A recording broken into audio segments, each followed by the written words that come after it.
93 प्रेमाख्यानों की खोज की, उसमें से 63 रचनाएं जो है मुझे मिली, उस पर मेरा कार्य था। विषय को इतना रोचात्मक तरीके से पढ़ाते हैं कि बच्चे खुद ही पढ़ने के लिए प्रेरित हो जाते हैं। तो हम लोग बच्चों को इस तरीके से पढ़ाते हैं कि बच्चे उसमें रुचि लेते हैं। वर्तमान समय में जब शिक्षा, साहित्य और समीक्षा के क्षेत्र में महिलाओं की भूमिका बढ़ती जा रही है, डॉक्टर सविता उपाध्याय का नाम एक प्रेरणादायक व्यक्तित्व के रूप में उभरता है।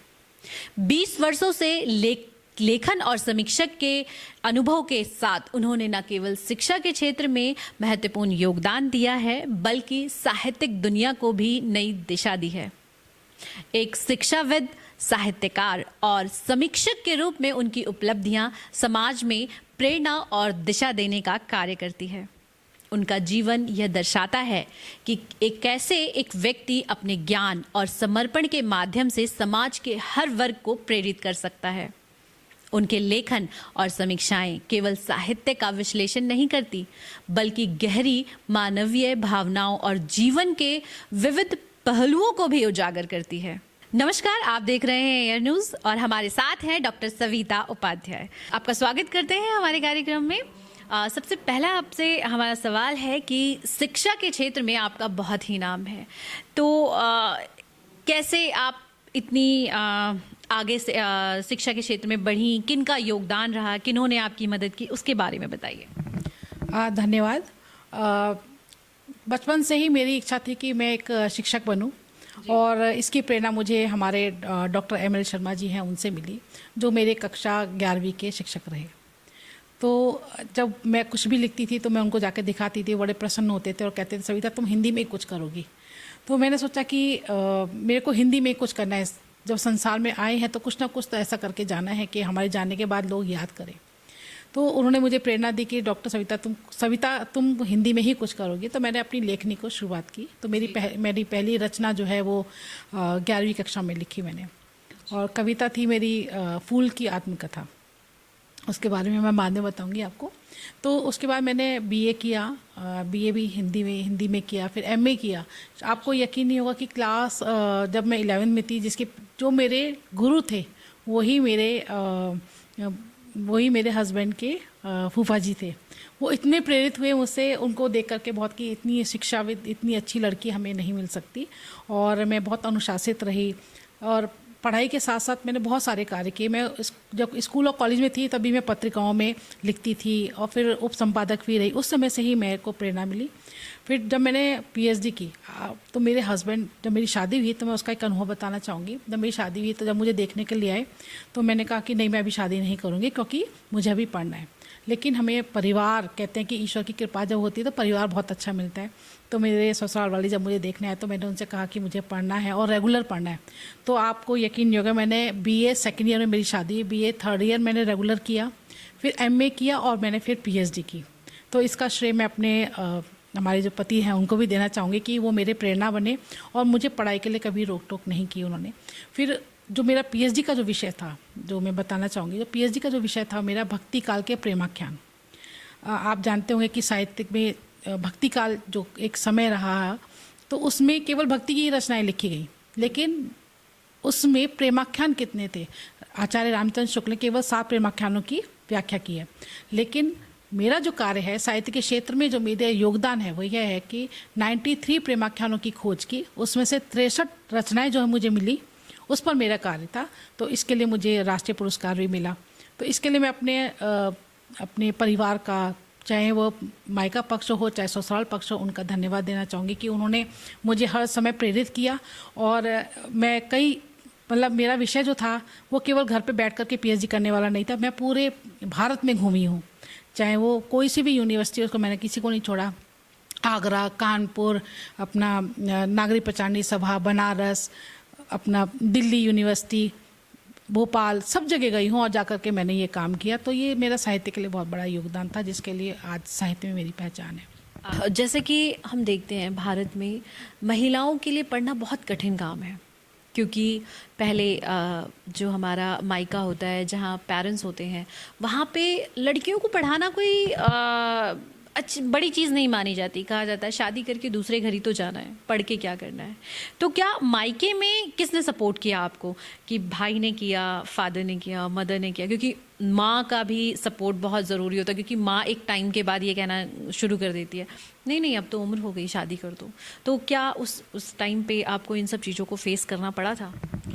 नहीं, मैं इसमें बहुत भाग्यशाली रही कि जो मेरे पिताजी हैं डॉक्टर शरद कुमार तिवारी जी, उन्होंने मुझे बहुत प्रेरित किया, पढ़ने के लिए बहुत प्रेरणा दी और कभी मुझे रोका टोका नहीं। मेरे परिवार में मेरे भाइयों ने, मेरी भाभी जो अभी शादी होकर के आई थी, उन्होंने भी मुझे बहुत प्रेरित किया।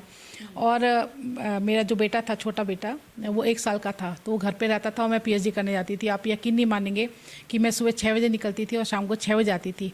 तो उन्होंने मेरे छोटे बच्चे को संभाला। और डॉक्टर अशोक मिश्र जी जो मेरे गुरु रहे, मैं उनको अभी भी यहाँ से मंच से नमन करती हूँ। वो बहुत प्रेरणा देते थे। आप यकीन मानेंगे कि ऐसे गुरु मिलना बहुत मुश्किल है।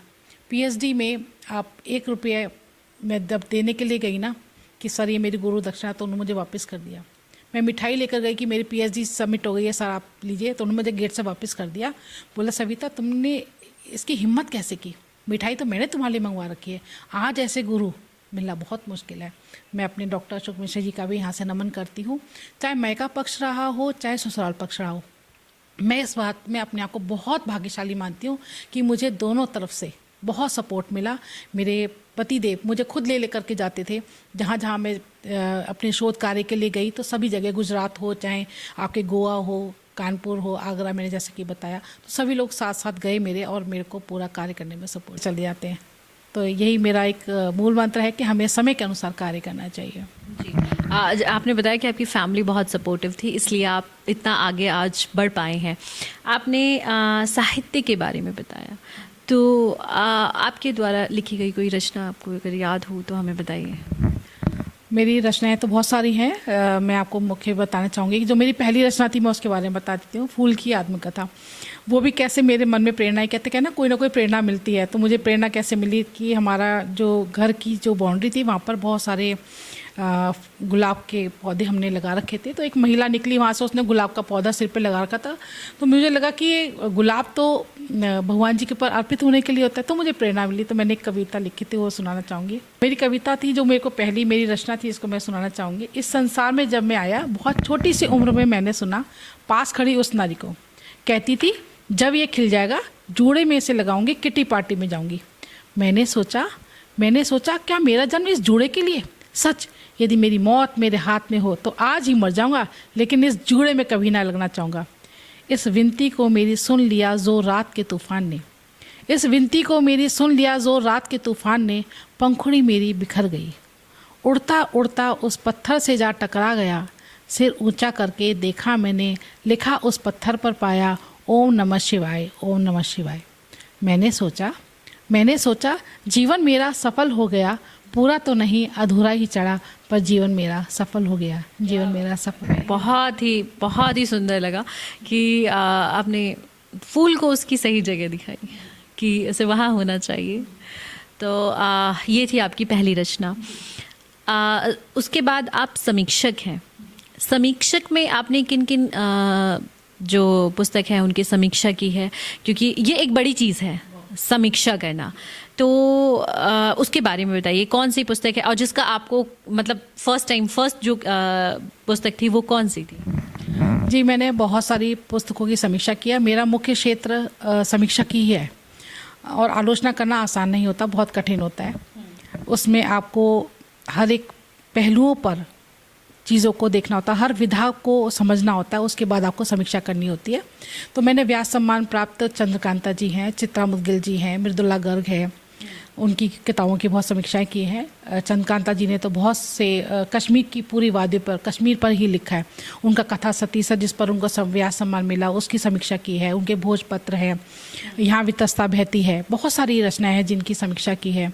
और चित्रा मुदगिल जी का आवा है जिस पर उनको व्यास सम्मान मिला और 600 पन्नों का है। चंद्रकांता जी का भी 600 पन्नों का उपन्यास है, उसकी समीक्षा की। उसके साथ साथ डॉक्टर नीरव जी हैं बहुत नाम सुना होगा सुरेश नीरव जी का। बहुत सारी रचनाकार हैं, कुंवर बेचैन जी हैं, डॉक्टर चेतन आनंद जी हैं, मतलब सैकड़ों संख्या में मैंने पुस्तकों की समीक्षा की है। लेकिन जो चंद्रकांता जी की किताबों पर मैंने काम किया वो बहुत नज़दीकी से किया, क्योंकि वो गुड़गांव में ही रहती हैं और मेरी प्रेरणा स्रोत भी रही, क्योंकि उन्होंने ही मुझे प्रेरित किया कि सविता तुम समीक्षा कर सकती हो। इससे पहले मैं लेखन नहीं कर रही थी, लेकिन समीक्षा के लिए मेरी प्रेरणा स्रोत चंद्रकांता जी रही। मैं उनका भी धन्यवाद करती हूँ। उन्होंने कश्मीर की वादियों पर जो लिखा है उसमें कश्मीर में क्या हालात थे, यदि आप उनकी किताबों को पढ़ेंगे तो आपको पूरा कश्मीर आपको नज़र आ जाएगा कि किस तरीके से कश्मीर में स्थितियाँ बनी और कश्मीर की सुंदरता कितनी है। इस तरीके से सैकड़ों किताबों पर मैंने रचनाएँ की हैं और लिखा है, उनकी समीक्षाओं पर लिखा है। और ये जो स्वतंत्र लेख हैं वो भी मेरी अन्य पुस्तकों में छपते रहे हैं, बहुत सारी पत्रिकाओं में मेरे छपे हैं। समीक्षा मेरा है आपकी शिक्षा पर, तो शिक्षा में अभी क्या कर रही हैं आप, क्या चल रहा है उसके बारे में बताएं। जी, मैं सलमान पब्लिक स्कूल गुड़गांव में है, उसमें पढ़ाती हूँ। बहुत ही प्रसिद्ध स्कूल है और मैं बहुत गौरवान्वित महसूस करती हूँ अपने आप के कि मैं वहाँ पर शिक्षा दे रही हूँ। वो मुझे 20 साल हो गए वहाँ पर पढ़ाते हुए। हिंदी विभागाध्यक्ष हूँ और मेरी प्रेरणा ये रहती है, मेरी सोच ये रहती है कि बच्चे हिंदी से भाग रहे हैं, जैसा कि आप जानते हैं, लेकिन मेरी सोच ये रहती है कि बच्चे जो है हिंदी को पढ़ें, समझें, उसमें रुचि लें। आप यकीन नहीं मानेंगे कि मेरी कक्षा में एक चहल पहल रहती है कि बच्चे प्रेरित रहते हैं कि मैं ऐसे 20 दिन छुट्टी पर थी तो बच्चे परेशान थे कि सविता मैम नहीं आ रहे, तो मेरे से मिलने के बहुत प्रेरित रहते हैं बच्चे और मिलने के लिए बहुत उत्सुक रहते हैं और एक घनिष्ठता बनी रहती है। साहित्य का एक बहुत बड़ा काम है, हिंदी शिक्षक का और भी ज़्यादा काम है, क्योंकि चाहे आप गणित ले लो, साइंस ले लो, मैथ्स ले लो, कुछ भी आप ले लो, लेकिन हिंदी में आप जो बच्चों को शिक्षा दे सकते हैं, संस्कार दे सकते हैं, संस्कृति सिखा सकते हैं, वो किसी अन्य विषय में नहीं सिखा सकते। तो बहुत कोशिश की, बच्चों ने बहुत रुचि भी ली है। अब हमारे जो बच्चे हैं वो, मेरे जो पढ़ाने का तरीका है वो एकदम चेंज है। वो इसलिए चेंज है क्योंकि बच्चे, हम शिक्षक क्या करता है, गया, पाठ खोला, पढ़ाना शुरू कर दिया। हम लोग क्या करते हैं, बच्चे पढ़ करके आएंगे, क्वेश्चन बना करके आएंगे, पहले प्रश्नों पर चर्चा होगी, उसके बाद पाठ जो है पढ़ाया जाएगा। इससे क्या होगा कि बच्चे पहले से ही प्रिपेयर्ड हैं और इसकी प्रेरणा भी हम लोग को पढ़ाते पढ़ाते आ जाती है। बहुत सारे बच्चे हैं मेरे पढ़ाए हुए हैं जो आज देश विदेशों में काम कर रहे हैं। और आपने हिंदी पढ़ाया और वो देश विदेशों में काम कर रहे हैं। बिल्कुल बिल्कुल, नहीं जाते तो हैं, IAS ऑफिसर बन गया, कोई कहीं बन गया, कोई कहीं है, बाहर हैं बच्चे। लेकिन सबसे बड़ी खुशी की बात यह है कि उनको कहीं भी सफलता मिलती है तो सबसे पहला कॉल मेरे पास आता है कि सविता मैम, आपने जो मुझे बनाया है, जो कुछ भी हूँ मैं आपकी वजह से हूँ। तो इससे बड़ी अवार्ड, इससे बड़ी खुशी हमारे लिए कुछ नहीं हो सकती। मुझे बहुत सारे अवार्ड मिले हैं, राष्ट्रीय पुरस्कार मिले हैं, बहुत सारे अवार्ड मिले, आप उसकी फहरिस्त है पूरी। लेकिन ये जो अवार्ड होता है ना, कि बच्चे जब ये कहते हैं कि जो मैम आज जो कुछ भी है हम वो आपकी वजह से हैं, तो इससे बड़ा अवार्ड हमारे लिए कुछ नहीं हो सकता। एक शिक्षक के लिए सबसे बड़ा अवार्ड है ये। एज अ हिंदी टीचर, आप हिंदी टीचर हैं और हमें लगता है कि हम डेली लाइफ में, नॉर्मल फैमिली भी 60% तो इंग्लिश बोलती है, तो हिंदी के लिए कितना टफ हो गया है? क्योंकि आप हिंदी टीचर हैं और हिंदी में आपका इतने समय से रुचि है, हिंदी में आप साहित्य लिखती हैं, कविताओं की समीक्षाएं करती हैं, तो क्या लगता है कि हिंदी कितना पिछड़ गया है आपकी नज़र से? नहीं, हिंदी पिछड़ा नहीं है और मुझे लगता है कि क्योंकि हम पब्लिक स्कूल में पढ़ा रहे हैं तो हमें दोनों लैंग्वेज पे आना चाहिए, दोनों लैंग्वेज बच्चों को समझानी चाहिए।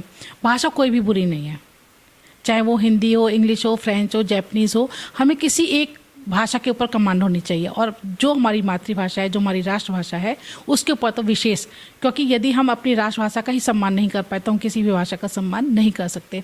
इसलिए मेरी ये सोच रहती है कि बच्चे पहले हिंदी समझें, हिंदी पढ़ें और उसके बाद अन्य भाषाओं पे अपनी कमांड करें।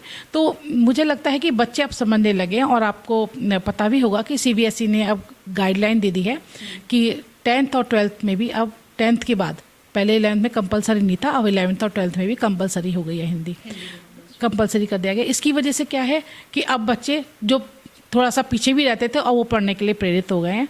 और हम लोग बच्चों को इस तरीके से पढ़ाते हैं कि बच्चे उसमें रुचि लेते हैं और हिंदी साहित्य में इतनी ज़्यादा उनके अंदर प्रेरणा है कि वे अब साहित्य की किताबें लेकर के पढ़ते हैं। मेरे से पूछते हैं कि मैम पुस्तकालय में कौन सी किताब नहीं आई है कि जो हम पढ़ें। तो एक बच्चों को पढ़ाना और उसके लिए प्रेरित करना, ये एक शिक्षक का बहुत बड़ा दायित्व है और उसके लिए मैंने बहुत बच्चों को प्रेरित किया है। जैसे कि आपने अभी अपने साहित्य के बारे में, जो आप समीक्षा करती हैं, उसके बारे में बताया, आपने ये भी बताया था कि आप उप संपादक रही थी समाचार पत्र में, तो वो कितने साल तक के लिए किस समाचार पत्र में थी, उसके बारे में बताइए। मैं कई पत्रिकाओं की उप संपादक रही हूँ। कश्यप पत्रिका पंजाब से निकलती है, उसके बाद मैंने द ट्रायो छत्तीसगढ़ से निकलती है, ट्रू मीडिया दिल्ली से निकलती है, उसकी मैं उप संपादक हूँ, अभी भी हूँ और उस पर कार्य कर रही हूँ। जैसा कि आपने पूछा समय कैसे निकाल लेते हो, समय तो चुराया जाता है।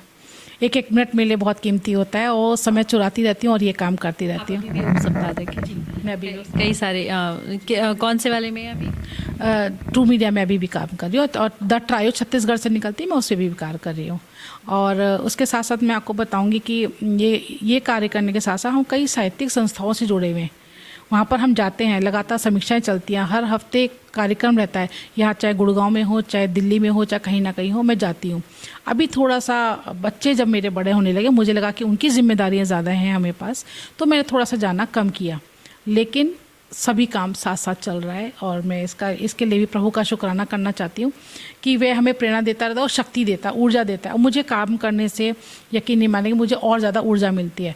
तो ये सोचने का समय नहीं है कि हमें डिप्रेशन हो रहा है, हमें स्ट्रेस हो रहा है, हमें क्या हो रहा है। जितना हम काम करते जाते हैं उतने हम प्रसन्नचित्त होते चले जाते हैं। जी, आप एक महिला हैं और आपने शिक्षा के क्षेत्र में एक नया ही काम किया है, महिलाओं को प्रेरित किया है। तो आप महिलाओं को क्या संदेश देना चाहेंगी कि वो आगे मोटिवेट हों पढ़ने के लिए? क्योंकि उन्हें ये लगता है कि शादी के बाद, क्योंकि आपने शादी के बाद आप 1 साल के बच्चे को छोड़ के आप अपनी पीएचडी कर रही हैं, तो ये एक टफ काम है। एक मदर के लिए ये होता है कि नहीं, मेरा बच्चा छोटा है और मैं उसको छोड़ के और जॉब करूं या पढ़ाई करूं, तो वो एक मुश्किल काम है। तो उसके लिए आप क्या मैसेज देना चाहते हैं? क्योंकि माँ के मन में कहीं ना कहीं ये रह जाता है कि मैं अपने बच्चे का जो समय है, जो प्यार है, वो ख़त्म कर रही हूँ उसकी लाइफ से। तो क्या कहेंगे आप इसके बारे में? मुझे लगता है कि हर महिला को पढ़ना चाहिए और हर बेटी को पढ़ना चाहिए, क्योंकि बेटी परिवार की धुरी होती है, महिला परिवार की धुरी होती है। यदि वो शिक्षित है तो वो एक परिवार को नहीं, 2 परिवार को शिक्षित करती है। और मेरी ये प्रेरणा है सही महिलाओं के लिए कि वे अपनी बच्चियों की जो स्किल है उसको निखारें, उसके अनुसार कार्य करें। आपको लगता है कि किसी भी तरीके की बच्ची को ज़रूरत है तो उसका पूरा सपोर्ट करें। मैं अभी सारे अभिभावक हैं उनसे भी ये कहना चाहूँगी कि आपके बच्चे के अंदर जो भी स्किल है उसके अंतर्गत आप काम करें और अपने बच्चों को पढ़ाई के साथ साथ अन्य चीज़ों में भी को करिकुलर एक्टिविटीज़ हैं, इतनी सारी बहुत सारी चीज़ें हैं, केवल आज पढ़ाई ही नहीं है, बहुत सारी चीज़ें हैं, उनके लिए भी प्रेरित करें और बच्चों को पूरा सपोर्ट करें। जैसे कि मैंने अपने परिवार के लिए किया। मैं अपने बताती हूँ, मेरा बेटा पढ़ाई के साथ साथ सिंगर भी है, तो मुझे जहाँ जहाँ मुझे लगा उसको ज़रूरत है मैं उसके साथ खड़ी रही। हर पेरेंट अपने बच्चों के साथ खड़े हैं और लड़कियों को ख़ास तौर पे जो भी उनकी स्किल है उसकी स्किल को निखारें और उनके लिए हमेशा सपोर्ट के लिए खड़े रहें। मैं यही कहना चाहूँगी। ये थी हमारे साथ डॉक्टर सविता उपाध्याय जी। सविता उपाध्याय जी, आपका बहुत बहुत शुक्रिया। आपने हमें इतनी सारी जानकारी दी, महिलाओं को मोटिवेट किया, उसके लिए आपका बहुत बहुत शुक्रिया। बाकी खबरों के लिए आप जुड़े रहें एयर न्यूज़ के साथ।